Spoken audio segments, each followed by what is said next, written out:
Oke. Sekarang fokus auditori, kira-kira ada yang mau ditanyakan nggak ya? Ya udah, saya lanjutkan ke fokus visual oral motor, persiapan menirukan suara dan kata. Nah, sebelum kita minta anak-anak, ini yang banyak ditanyakan orang tua kan. Nah, sebelum kita minta anak-anak membuat suara, dia harus bisa membuat gerakannya dulu. Nah, umpamanya kita ngomong O, E, A. Nah, kalau dia gerakan, itu gerakannya nggak bisa. Nggak mungkin akan keluar suara seperti itu. Nah, gerakan oral motor dengan bibir. Ma, pah. Ma dan pa itu bedanya dikit. Kayak kita seperti nyetir mobil di gang yang sempit. Kalau nggak akurat, itu bisa nubruk duluan ke tembok-tembok di sampingnya. Maka dari itu, ma, pah. Nah, coba Anda harus punya penekanan yang presisi di bagian bibir yang mana. Kalau bibirnya itu loh, dia kurang merasakan. 6. Kayak mungkin Ibu Bapak pernah ya, merasakan mulutnya itu suatu bagian tubuh kita itu kurang merasakan. Apabila itu terjadi, maka fungsi kontrol kita terhadap organ tubuh itu akan menurun. Jadi kalau Anda mungkin ngomong ma, seperti orang stroke gitu. Orang stroke itu feedback-nya, dia kontrol terhadap oral motornya, merasakannya, itu mungkin di bibirnya, merasakannya itu tidak terlalu 100% seperti biasanya. Jadi dia ngomong mah sama apa itu bisa kebalik-balik. Nah, ini yang terjadi di anak kita. Cuman mereka yang orang stroke itu dulunya dia bisa, sekarang nggak bisa. Kalau anak kita tidak pernah bisa. Nah, yang orang stroke dia stresnya, oh, aku dulu bisa, sekarang aku nggak bisa. Dia stres. Kalau anak kita nggak stres, karena dia dulu juga nggak bisa, sekarang juga nggak bisa. Stresnya karena kalau kita merasa sangat kecewa, kenapa kamu nggak bisa-bisa.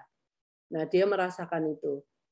Itu yang membuat mereka stres. Nah, kalau ini untuk oral motor, saya sudah pernah ngomong, yang sesuai yang di sini, ini Anda butuh ini bagus.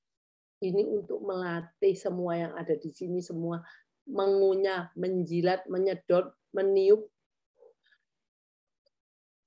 Nah, karena pada waktu kita bicara, kita butuh meniup sedikit-sedikit. Coba kalau Anda bicara, taruh tangan di depan mulut kita.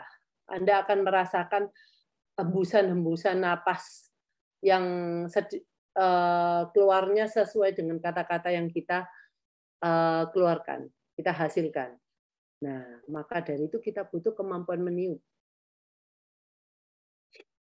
Terus setelah dia gerakan-gerakan ini, wah bagus, dia bisa A, I, U, E, O, tambahkanlah dia dengan meniup, kita ngajarkan dia membuat suara, gampang. Tapi kalau ininya aja nggak karu-karuan, dia ada sensitivitas. Orang yang sensitivitas di oral motornya tinggi, dia cenderung nggak mau menggerakkannya dengan bagus. Mungkin aku cenderung untuk ngomong bibirku untuk sedikit mungkin untuk bisa menyentuh satu dengan yang lainnya karena aku merasa nggak nyaman. Oke, pertama gerakan suara basa tanpa suara seperti aku bilang A, I.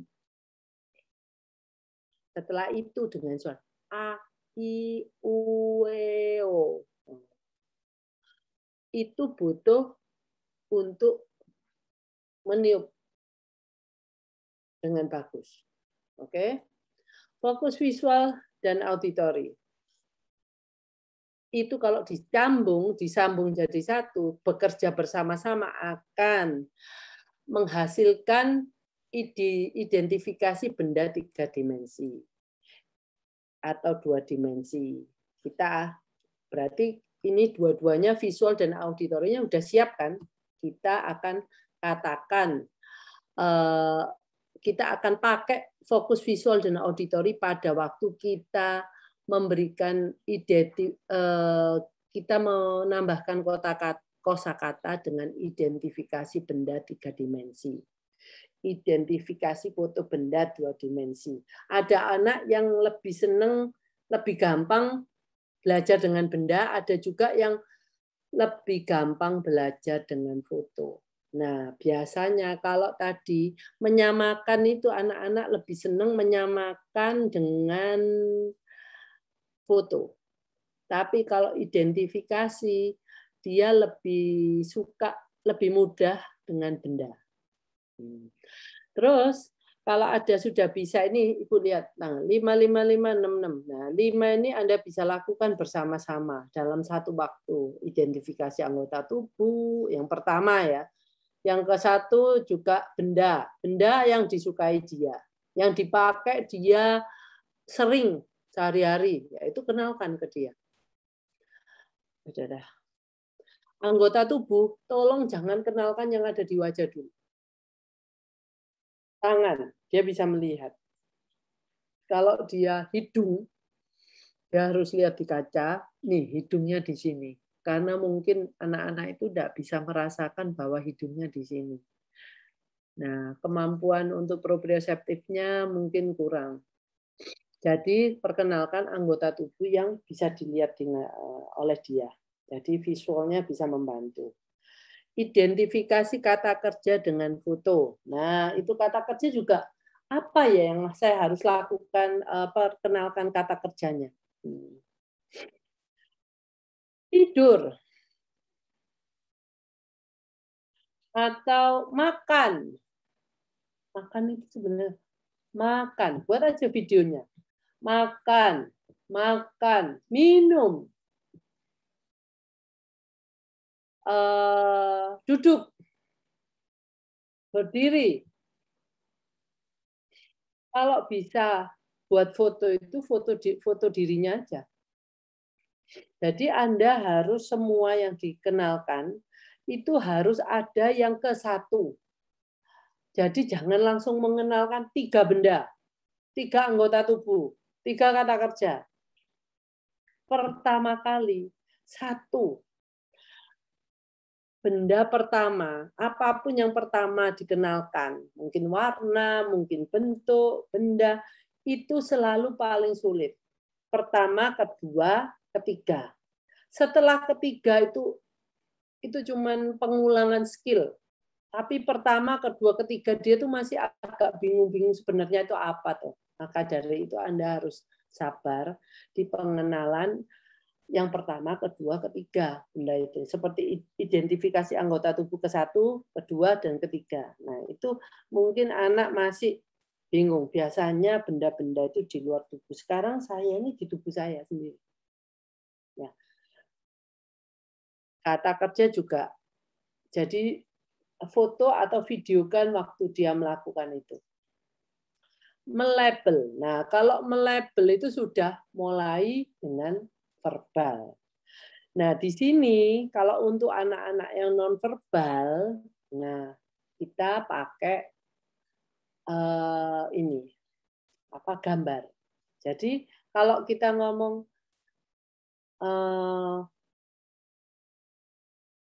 melabel kata benda, berarti dia harus punya benda-benda yang foto-foto yang dengan benda itu. Jadi kita kasihkan bendanya, dia tahu oh ini fotonya. Nah dia kan harus tahu fotonya ini, bendanya ini belum tentu sama persis. Kadang-kadang seperti apel, apel merah macam-macam. Ada merah Washington yang merah semua, ada yang merah berbintik-bintik, ada yang merah, ada yang hijau. Nah itu dia sudah tahu generalisasinya itu bahwa apel itu ya bermacam-macam itu. Nanti pada waktu kategori itu Ibu harus bisa memasukkan ini benda tidak identik. Nah, namanya ada beberapa benda yang identik seperti kursi pun macam-macam modelnya. Nah, kayak kursi sofa, kursi makan, kursi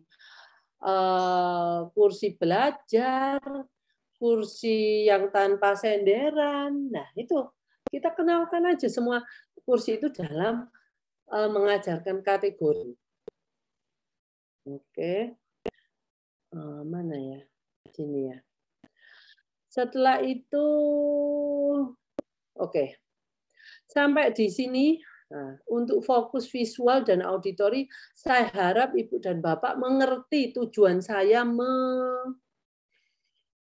menitik beratkan kenapa kita harus melakukan itu.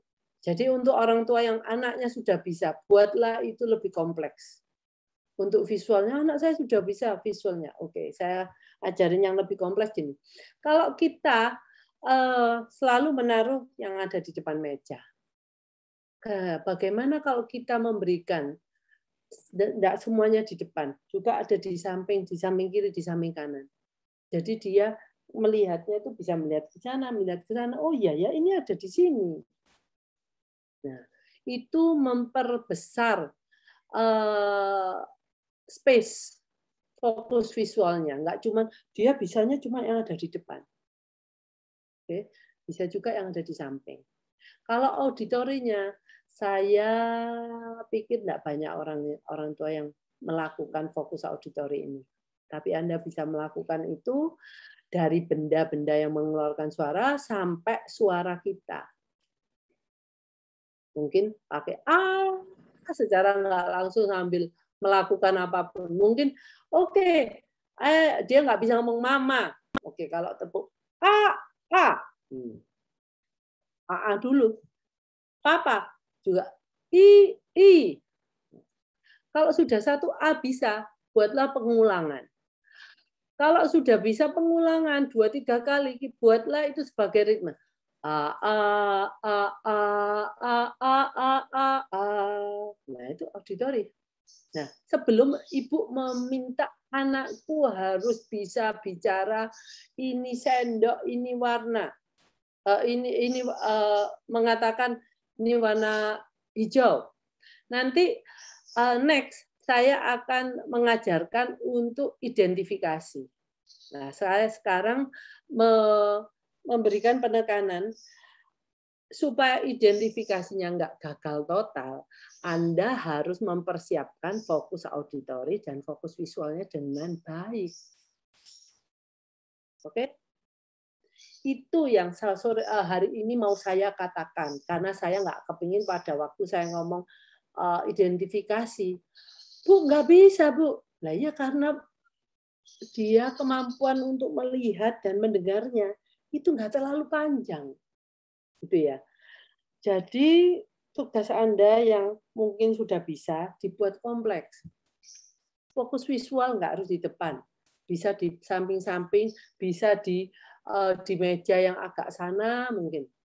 Nah, jadi karena Anda di rumah, Anda nggak harus seperti di tempat terapi bahwa harus berhadapan di meja. Ya. Anda harus berhadapan di meja, terus duduk di meja, Ibu di depan dia seperti ya setting di tempat terapi. Enggak. Settingnya ini bisa duduk di lantai, bisa duduk di tempat tidur, bisa dimanapun yang menurut Ibu ya, yang penting nggak ada distraksi visual, auditori mungkin di tempat yang rame. Nah, itu jangan. Dia nanti nggak konsentrasi. Kalau itu masih tetap, kalau dia sudah bagus, walaupun dia fokusnya oke, walaupun itu ada suara itu dia bisa overcome, nah itu bagus sekali. Kita pun kadang-kadang nggak berhasil. Kalau ada suara-suara kenceng terus kita suruh belajar, aduh, aku nggak bisa. Nah itu. Mungkin sampai di sini dulu. Yang minggu depan saya akan mengatakan identifikasi anak. Oke. Untuk menyamakan warna, saya ada di sini. Caranya, menyamakan warna atau bentuk satu warna atau bentuk tanpa pengacau dengan satu wajah warna. Menyamakan warna satu warna atau bentuk dengan satu pengacau yang sangat berbeda. Terus habis itu menyamakan warna dan bentuk satu warna loh masih dengan pengacau 2 atau 3 warna bentuk yang sangat berbeda. Jadi pengacaunya tambah 8 tambah banyak. Nah, itu Ibu.